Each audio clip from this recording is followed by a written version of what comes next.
For the past almost 3 years, I've been shooting on the Canon R10, and this is actually the first ever camera that I bought when I first started getting into photo and video work. When I was first researching cameras to get, I didn't even know the difference between what a mirrorless camera and what a DSLR was. And the reason that I pretty much only looked at Canon exclusively is because my mom shoots on a Canon. I think it's like a Rebel T1 or something like that. But anyways, the R10 has been a beast when I've been using it. It's a really good camera for the price point. If you're just getting into photography, it's a really great camera, and even at the intermediate to hobbyist level, it's really great. But like all things, since I'm getting serious with all this stuff, it was time to upgrade to a more professional camera. So I upgraded to the Canon R5. For those of you familiar with Canon cameras, this one is one that you'll definitely recognize.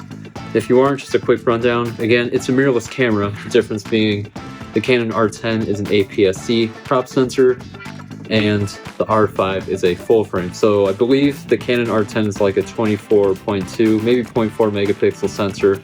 The R5 is a 45 megapixel sensor. When I started looking at Canon's R lineup of cameras, when I was looking at cameras, obviously the R5 is one of the more popular ones that showed up right away, but I was like, I'm never going to be able to afford that. I feel really grateful that I'm in a place now where I can afford a camera body like this, but needless to say, the Canon R10 helped me a lot, and it was really nice just getting skills, getting the basics down on a much simpler camera. But anyways, besides the Canon R5, I also went ahead and got the BG R10 battery grip for it, just to have some extra battery when I'm doing event stuff and I want a smaller setup. But yeah, I am super grateful. I'm super blessed to have this camera. I'm very excited to use it.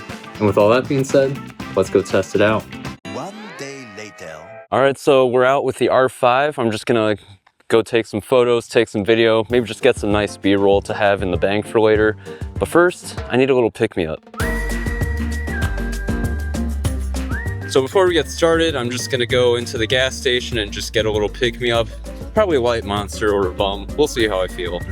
But it is 85 degrees out right now, which is crazy because a few days it was like freezing weather. So a complete temperature shift. I'm not complaining about the warmer weather, but it's gonna be a hot one out today. So I definitely need that pick-me-up, and yeah. Drink acquired.